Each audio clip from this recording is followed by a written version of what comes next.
Olá, ouvintes, espectadores da Rádio Ninter, a rádio que toca conhecimento. Estamos no ar com a primeira edição de 2023 do MGM, o programa coproduzido entre a Escola de Línguas da Uninter e a Rádio Uninter, que traz sempre muitas informações, muita cultura, muita arte, nos seus mais diversos meios, né? Trazendo aí sempre música, filmes, peças, desenhos, né? Como é o que a gente vai falar hoje também. Sempre ao lado dos professores da ESLI, e hoje eu tenho a honra de dividir novamente a transmissão com a professora Edna Marta, ou melhor, professora Teca. Seja Uhum. bem-vinda, professora.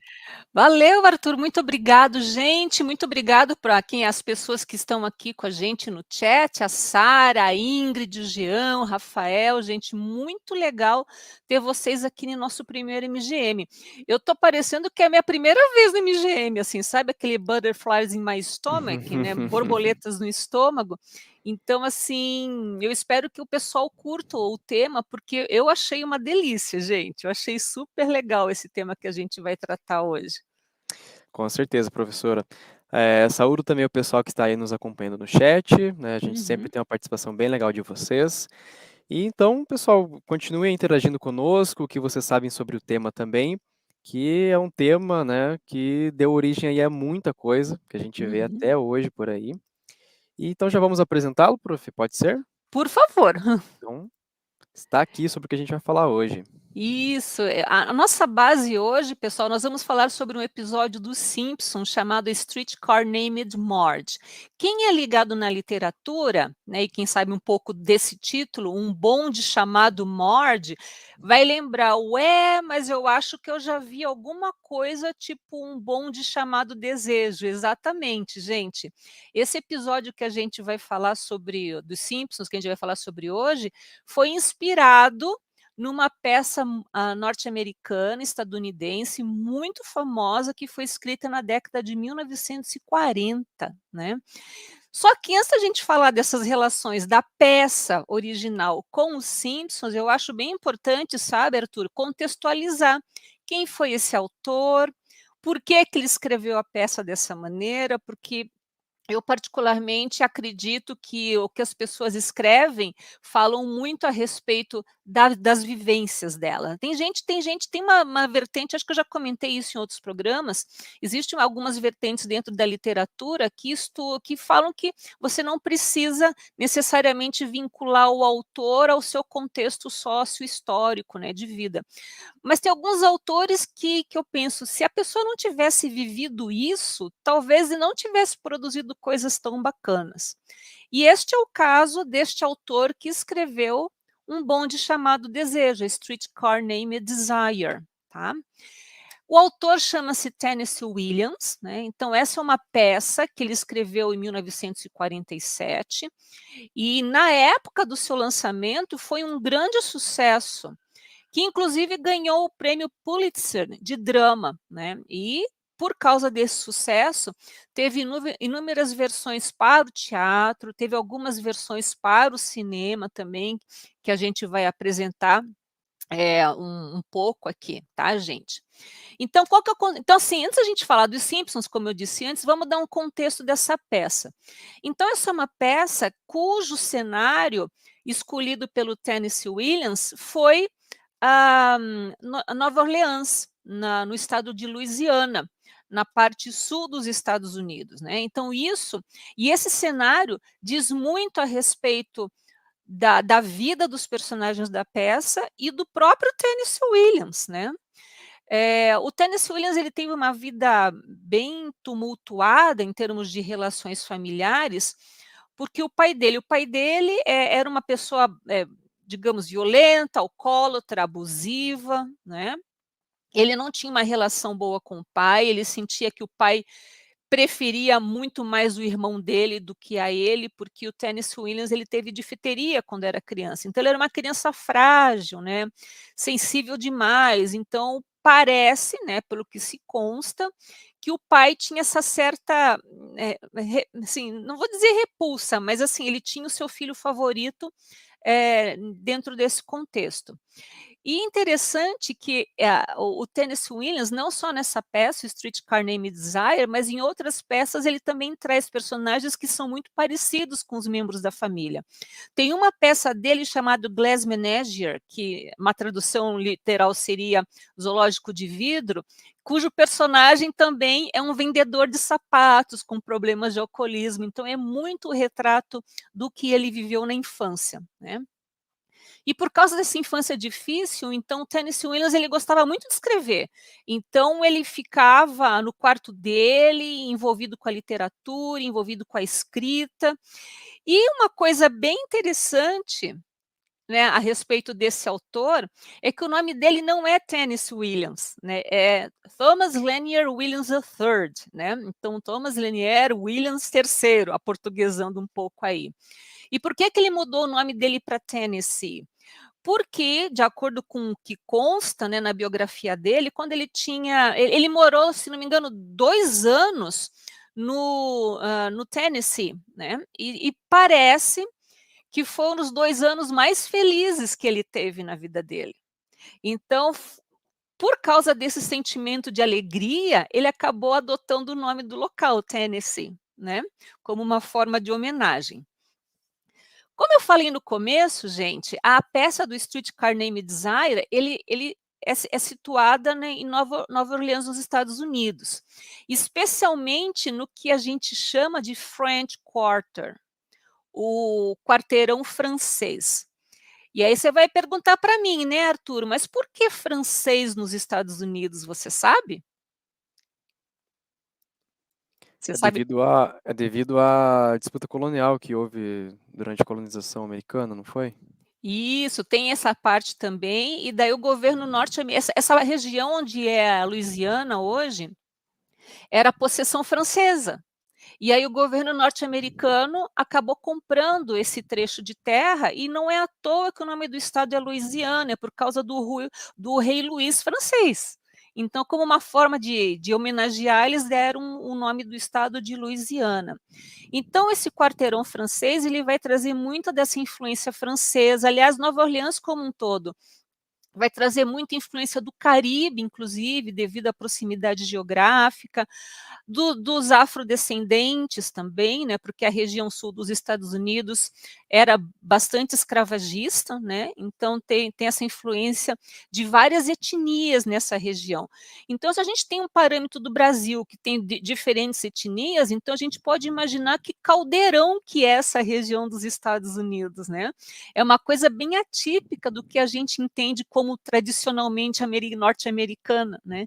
Então, essa região de Nova Orleans, ela vai ser bem mescla, bem diversa no que tange as etnias. E esse quarteirão francês é o quarteirão mais antigo que tem de Nova Orleans. Eu fiz as minhas pesquisas, ele foi criado em 1718. Então, ele é extremamente tradicional, é onde tem o Mardi Gras, que é o carnaval em Nova Orleans também, que é bem famoso, né? E o nosso amigo Tennessee Williams, ele morou aí em Nova Orleans. E ele morou nesse French Quarter. Então, aqui a gente tem uma foto da casa onde ele morou. Então, ele começou a escrever essa peça. Foi em 1947, né? E daí ele se mudou, foi para a Flórida e terminou na Flórida. Mas a raiz, né, a ideia original da peça ele deu à luz essa ideia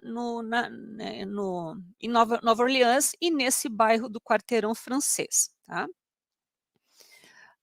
Falando sobre a peça em si, então tem vários personagens, é claro, mas a gente pode destacar 4 personagens. Né?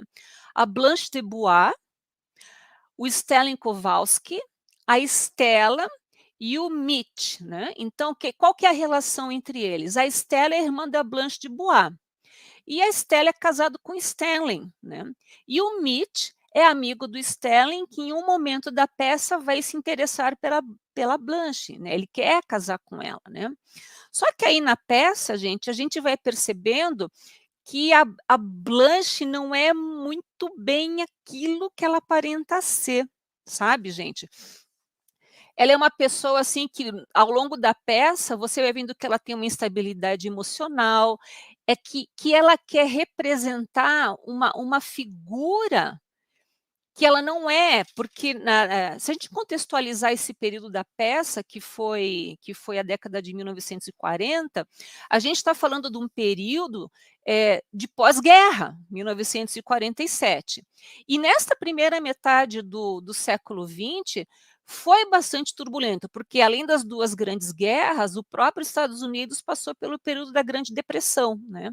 Então, muita gente faliu, muita gente perdeu dinheiro, e isso é muito claro dentro da história da Blanche, porque a gente sabe pela peça que tanto ela quanto a irmã tem uma vertente aristocrática, assim, na família, né?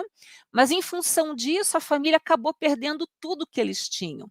E é por isso que a Blanche se muda para Nova Orleans para morar com a irmã e o cunhado, porque ela ficou sem nada. Ela perdeu o lar da família, então ela não teve opção e acabou indo morar com a irmã, né? Quando ela chega nesse local, ela tem um choque cultural. Pensa, gente, acabei de falar para vocês. Nova Orleans é aquele caldeirão étnico, aquela coisa meio caótica, meio turbulenta. E ela com aquela postura aristocrática, né, querendo ser a dama, a lady. Então isso vai causar um choque cultural entre a relação dela com o local e com o próprio cunhado, né, e o cunhado em relação a ela também, porque o cunhado, assim, não vai acreditar muito nas histórias que a Blanche conta, né. E aí nesse meio termo a gente também vai observando que a Blanche, por exemplo, ela tem uma tendência ao alcoolismo, né, ela tem às vezes ela parece uma pessoa muito sensível, delicada, em outras vezes ela parece uma pessoa mais ardilosa. Então é um personagem bem inconstante emocionalmente, né. Inclusive vai chegar um ápice na peça que realmente ela vai perder a sanidade dela, né. Então ao longo da peça também a gente percebe que ela vai falando muita coisa que não é verdade. E o cunhado descobre. E quando o cunhado descobre, existe uma cena na peça que é extremamente forte, que ele ataca a Blanche sexualmente, né. E isso foi realmente o fundo do poço para ela. E aí quando ela conta para as pessoas o que tinha acontecido entre ela e o Stanley, ninguém acredita, porque o Stanley já tinha descoberto várias mentiras dela. Então a única coisa que realmente foi verdade na vida da Blanche, que foi essa violência sexual que ela sofreu por parte do cunhado, é a única coisa que ninguém acredita.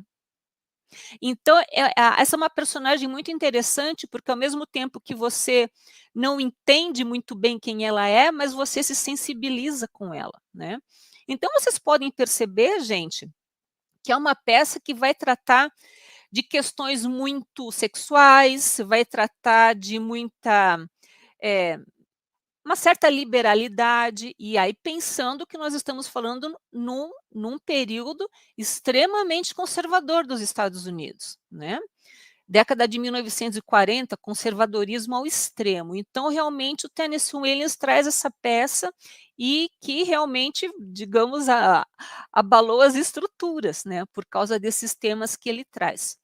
Uma coisa que é bem interessante, que eu esqueci de comentar a respeito da família do Tennessee Williams, o Tennessee Williams ele tinha uma irmã que tinha problemas mentais também, né, ela era esquizofrênica.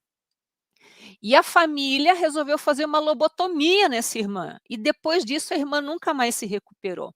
Então, muito do que tem a Blanche de Bois na peça, a gente também pode identificar esses traços familiares que ele trouxe da irmã, tá, gente?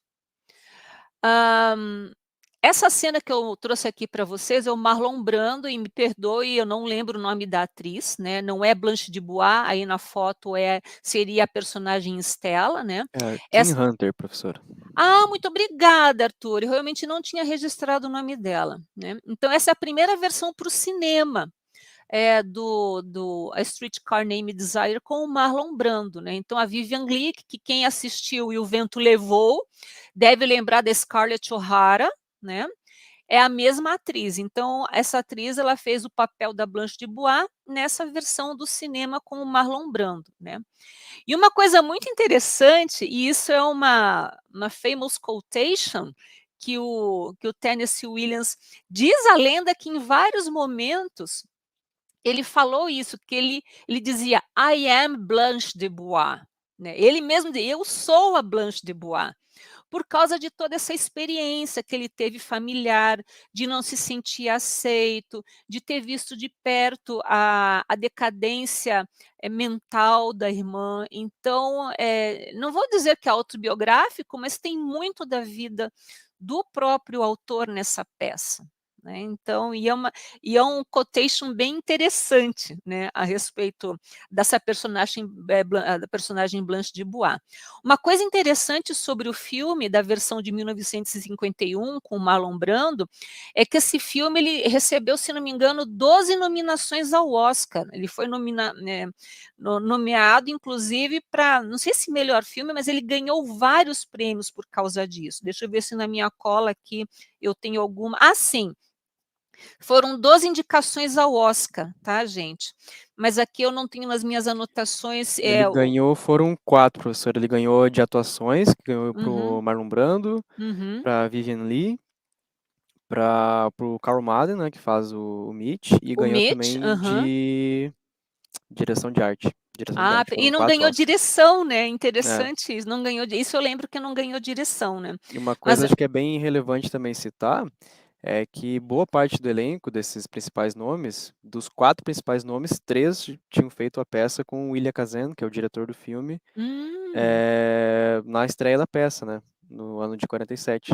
Olha, disso aí eu não sabia, eu foquei É, tanto no filme que eu não me ative ao detalhe da peça em si, eu fui o direto no único filme, ator ali interessante. que na verdade é atriz, que não fez parte desse elenco original, era a Vivian Leigh, mas ela Uhum, fez em 49 a peça, dirigida pelo uhum, marido dela lá em Londres, que é ninguém uhum. mais, ninguém menos que o Laurence Olivier. Laurence Olivier, É, exatamente, na super versão Laurence dele, Olivier. na Uhum, versão britânica, ela interpretou também a Blanche Dubois.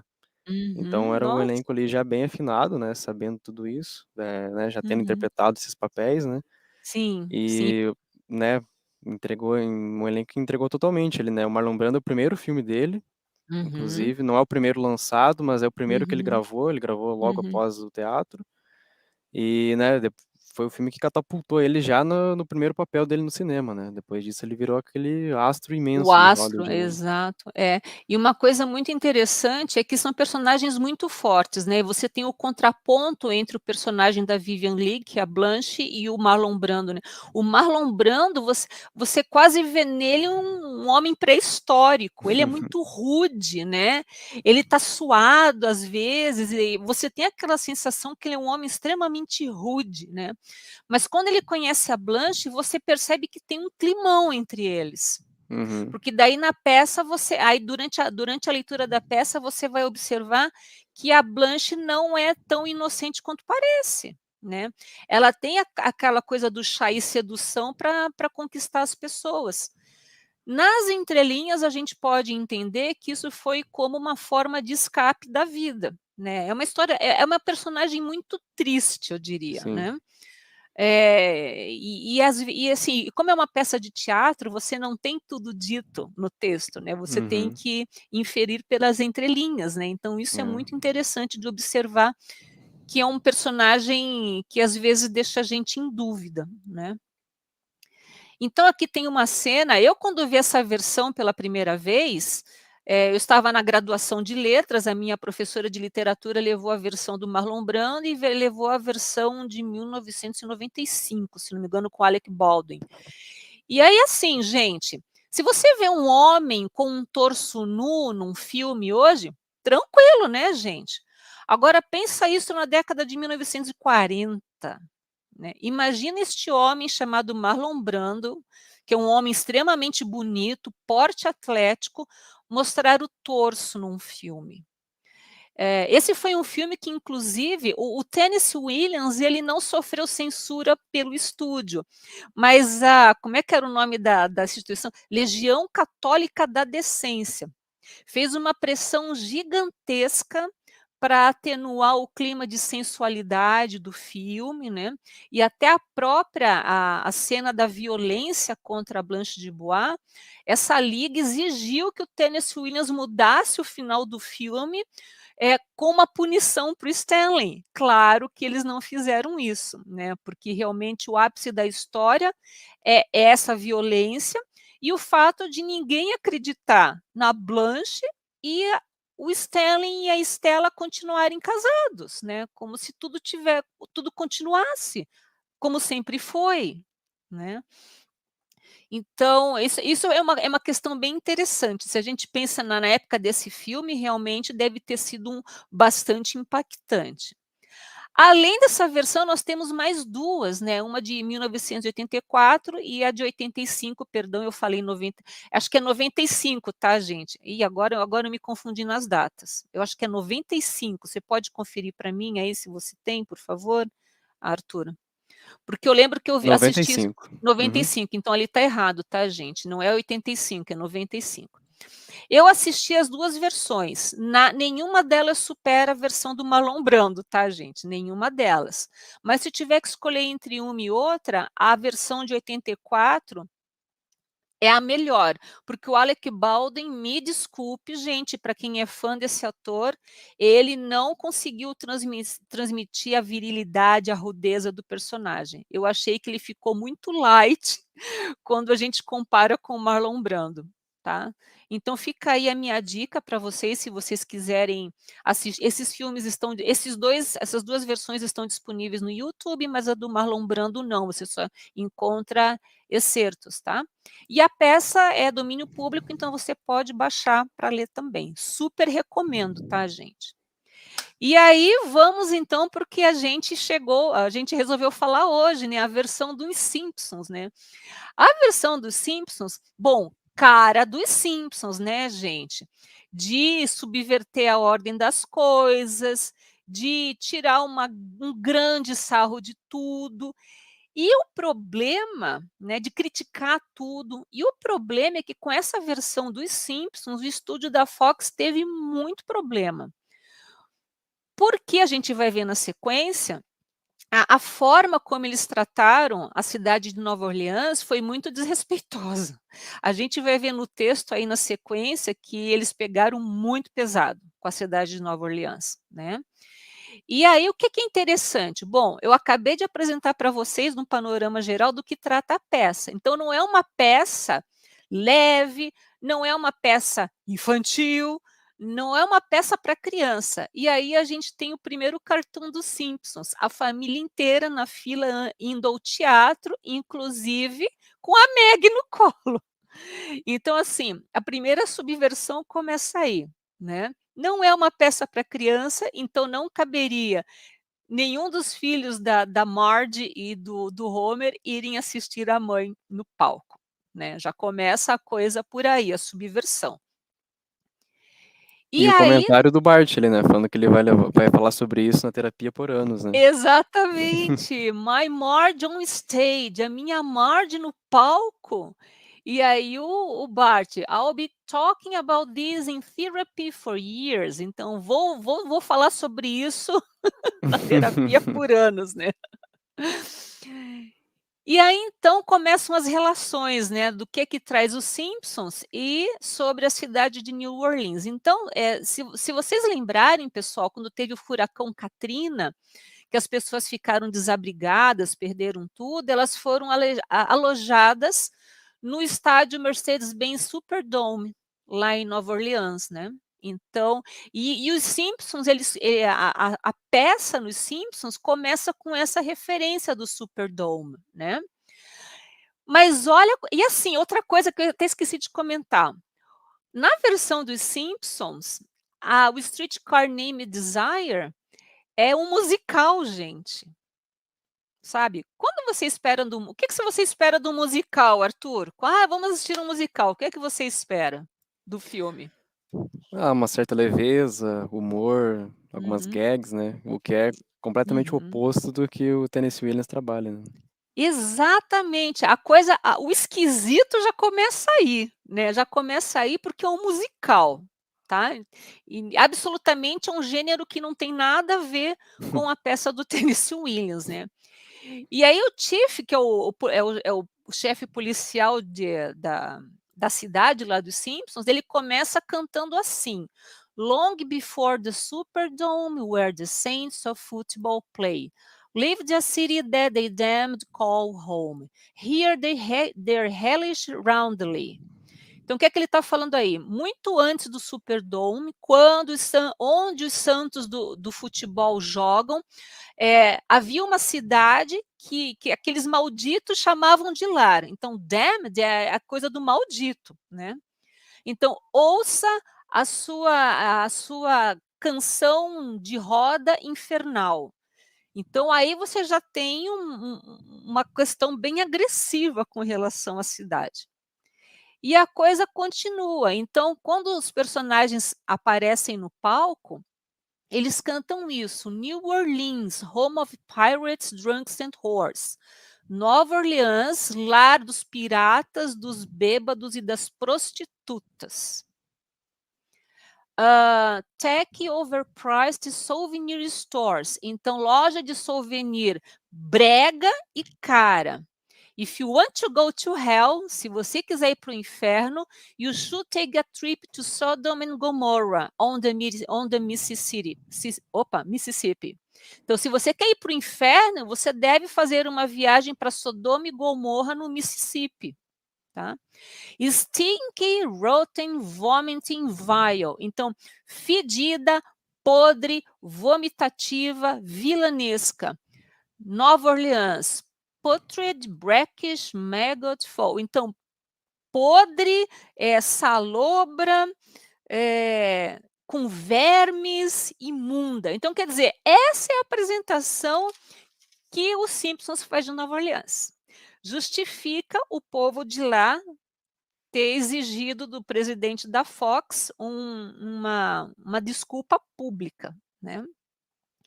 Se falassem isso de Curitiba, eu não sou curitibana, mas eu ficaria extremamente ofendida também, né? Tem um episódio do Simpsons sobre o Brasil, né? Que eles vêm ao Brasil Tem, isso, exatamente, e muita exatamente. gente se ofende também e não sem um tanto de razão, né? Mas a gente sabe que os Simpsons, se eles tratam uma cidade americana dessa forma, não é de esperar menos, né, de um país estrangeiro, né? Isso, exatamente. Então, qual que é o contexto dessa peça? Então, lá em Springfield, eles vão montar a peça do Tennessee Williams e eles começam a fazer as auditions, né, as audições para a seleção dos atores. E a Marge decide participar. Só que ninguém na família dá a menor bola para essa vontade da Marge se tornar uma atriz. Ninguém dá bola para ela. Mas ela vai mesmo assim fazer audition, né? Então essa aqui é a cena que eles estão selecionando a Blanche de Bois. Se vocês observarem lá no fundo, os personagens estão sem camisa, porque eles fizeram a seleção para o Stanley, que tem uma cena muito marcante no filme, que é uma briga entre o Stanley e a Stella, que ele rasga a roupa, né? É uma coisa bem dramática, assim, né? Então, o diretor na peça, ele pede para os homens tirarem a camisa. E aí, a pessoa que você menos esperava, que seria a pessoa mais fitness, é o Fred Nanders, né? Ai, gente, agora esqueci o nome. É o Flanders, né? Isso, Ned Isso, Flanders. né? Então aquele cara mais careta, mais bobão, né, mais certinho, é o cara mais fitness. Então ele é o escolhido para ser o Stanley. E aqui a Marge, na hora da audition, né, da audição, ela tem que cantar, porque é um musical. Na hora que ela vai abrir a boca, na primeira nota, o diretor já dispensa ela. Thank you for nothing. Tipo, você é tão ruim que não merece estar na minha peça, né? E aí o diretor dá aquela bronca generalizada nas mulheres, falando assim: You are all terrible. What you ladies don't understand is Blanche is a delicate flower being trampled by an uncouth lot. Então, o que é que ele está falando assim? Vocês são horríveis. Damas, o que vocês não entendem é que a Blanche é uma flor delicada sendo pisoteada por um homem brutamontes e rude, né?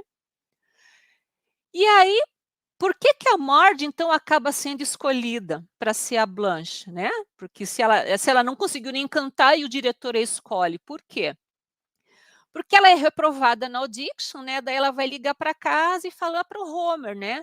I didn't get the part. Eu não consegui o papel. You were right. Você estava certo. Outside interests are stupid.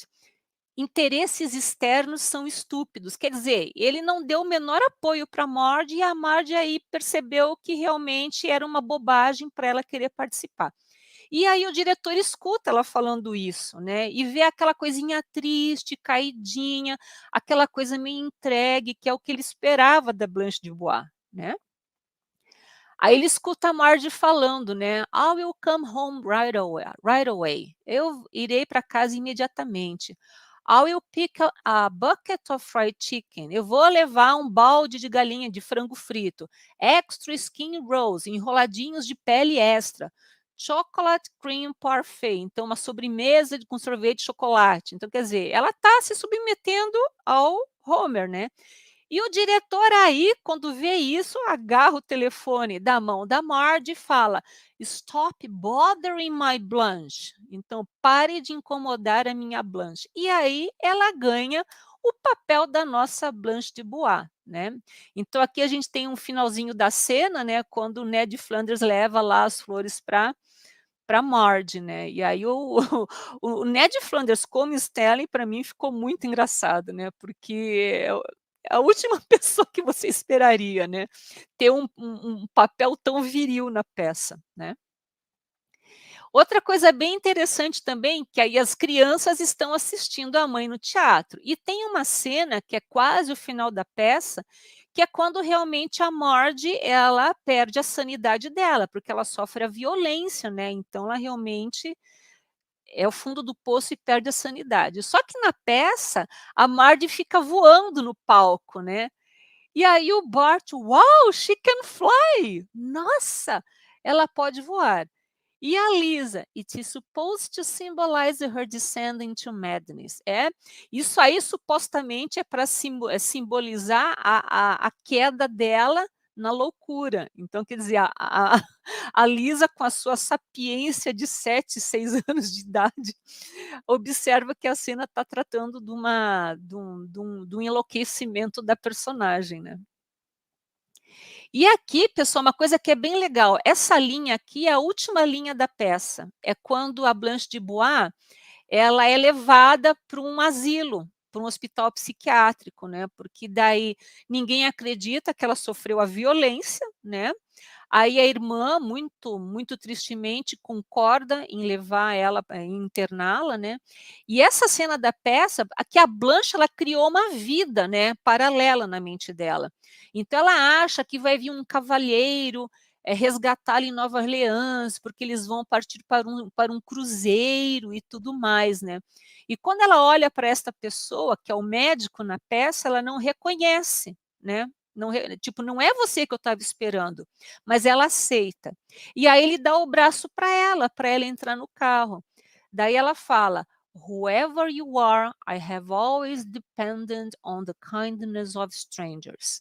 Quem quer que você seja, eu sempre dependi da bondade de estranhos. Então é a linha final da Blanche. É uma linha muito triste, né, porque ela se entrega, né, ao destino dela e vive naquele mundo paralelo, né, que alguém vai resgatá-la em algum momento na vida, né. Então é muito triste o final da Blanche, né.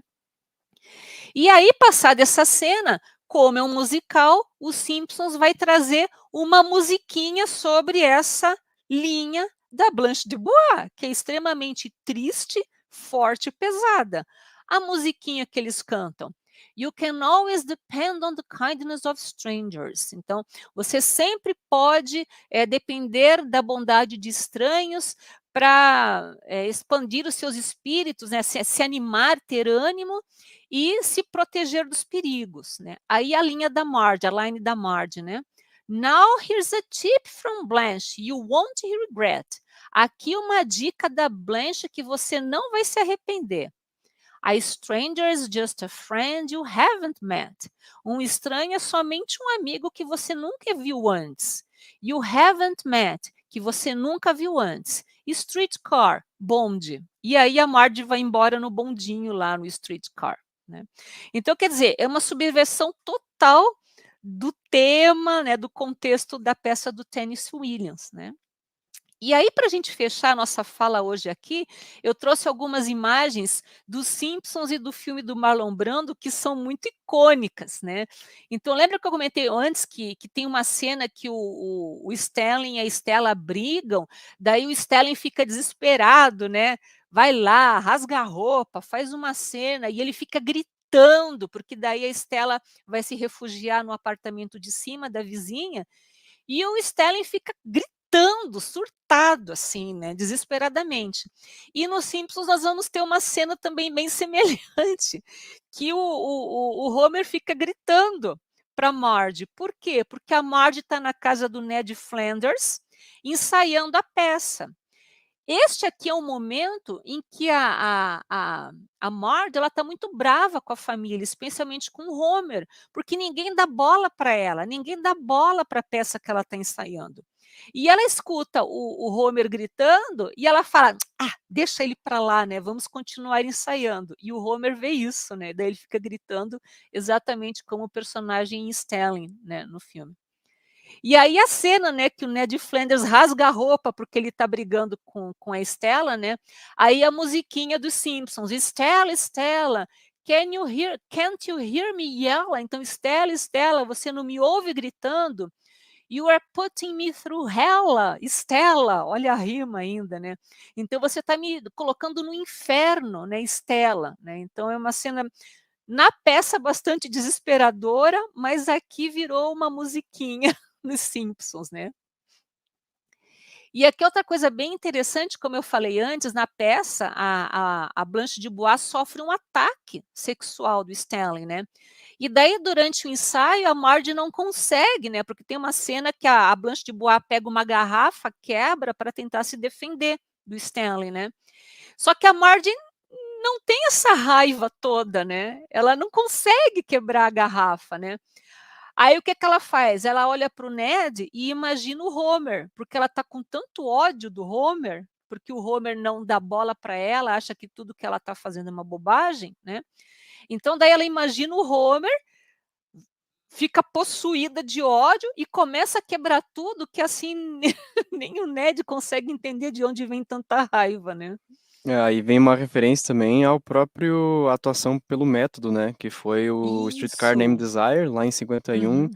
que foi um dos precursores para trazer isso para o cinema, né? O William Casano ele já Isso. trabalhava isso no teatro, trabalhou isso com Uhum. Marlon Brando, com os outros atores na peça original, depois levou isso para o cinema e isso, né, por anos aí, até hoje, na verdade, Uhum. vigorem muito aí nas escolas Uhum. de atuação, especialmente em Hollywood, né? Na década de Uhum. 50 a gente teve, além do Marlon Brando, o James Dean, né, que fazia muito isso de, né, É trazer verdade. o de trazer conflitos internos, pessoais, né, Uhum. da vida pessoal para dentro da cena, né, para isso encaixar naqueles dramas dos personagens, né, trazer a vivência real para Uhum. aquela atuação dentro do em cima dos palcos ou dentro das Uhum. telas, né. Isso, perfeito, Arthur, isso mesmo, né. E aí é muito engraçado com todas as aspas, tá, gente, porque a peça é um musical, mas aí tem essa cena extremamente violenta, né, dentro do musical, né. E aí para a gente finalizar a nossa conversa hoje, tem um cameo que, eh cameo, na verdade, significa aparição rápida de personagens conhecidos durante um filme, né.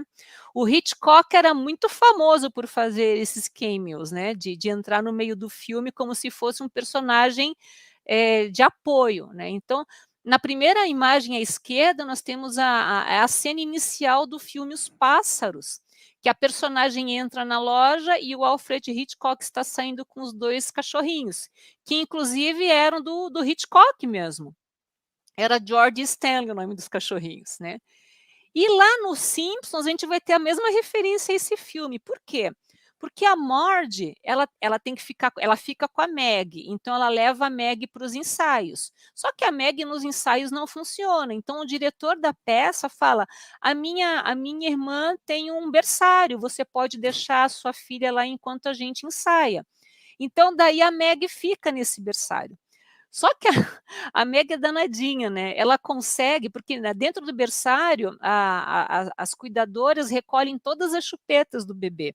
E a Meg vai lá, consegue, com a ajuda dos outros bebês, roubar todas as chupetas e devolve a chupeta para todo mundo. Quando o Homer vai buscar a Meg no berçário, ele está com a Liz e com o Bart, ele entra na sala, ele se depara com essa foto da direita, um monte de bebezinho no silêncio, com a chupetinha, né, e fazendo aquele barulhinho, de chupar chupeta mesmo, né. E por que isso? Porque isso lembra a cena do filme Os Pássaros, porque tem uma cena que tem mostra os pássaros e eles, tipo, fazendo um barulhinho, né, muito semelhante ao barulho que os bebês fazem nessa cena. Tanto que na cena, quando o Homer se depara com aquele monte de bebê, ele manda o Bart e a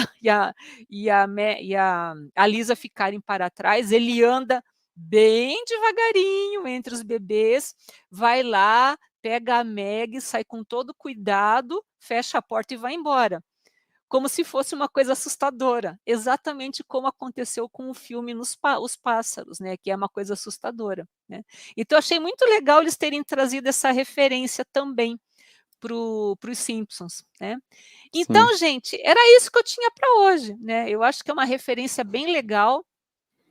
Assista um episódio, depois assista um filme, leiam a peça, gente. Uhum. Eu sempre É, digo, você pode ver todas as outras, versões. Depois que você conhecer a história, vá no texto original.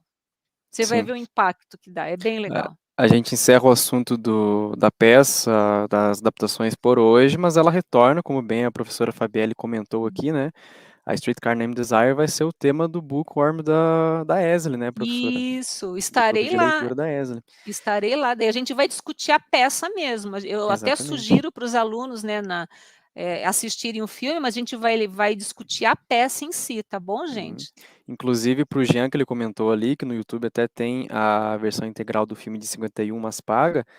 Também fica aí a indicação que no HBO Max tem o filme na íntegra, ele está lá disponibilizado, tem também em outras plataformas, pelo que dá para ver aqui no Just Watch, mas HBO é a mais conhecida, então talvez seja de mais fácil acesso aí para o pessoal, porque além do Bookworm, que vai tratar diretamente da peça, o MGM também aí, próximo mês, talvez traga algo relacionado também à peça, e uma outra adaptação, digamos assim, espiritual da peça. Então fiquem ligados aí, pessoal, se quiserem então ir atrás, né? Além, né, não só para acompanhar as demais programações aqui da ESL, da Rádio Uninter, mas porque por si, tanto a peça, quanto o filme, quanto essas adaptações valem por muito, né, professora? São realmente, assim, marcos dentro das suas áreas artísticas, né? Tanto para o cinema, o filme de 51, quanto a peça, para o mundo do teatro, são realmente marcos, assim, que Hum, são válidos até hoje, né? Para uhum. se descobrir e se debater, que é o que a gente está fazendo aqui hoje. Exatamente. Arthur, olha, não sei como te agradecer a parceria de sempre da Rádio Ninter, muito obrigado. Pessoal que está aí no chat, né? Eu já vi que está o Jonatas, que é o nosso professor de Libras agora também, a Fábio, o Almir, Jean, a Ingrid, a Sara, né? Quem mais Uhum. aqui? O Rafael, né? Também aqui com a gente, estão muito legal, tá, gente? Muito obrigada, tá? Eu que agradeço você, professor, agradeço em nome da rádio, da CNU, não só você, mas toda a equipe da ESLI que traz para a gente esse programa, traz para a gente, né, e para os nossos ouvintes que também estão sempre aí conosco, agradecer eles da mesma forma. Como eu falei, fiquem ligados aí tanto no MGM quanto na programação da Rádio Ninter, que a gente volta aí no mês que vem. Obrigado, pessoal, a gente agradece novamente e ficamos por aqui hoje. Até Tchau, mais. gente. Tchau.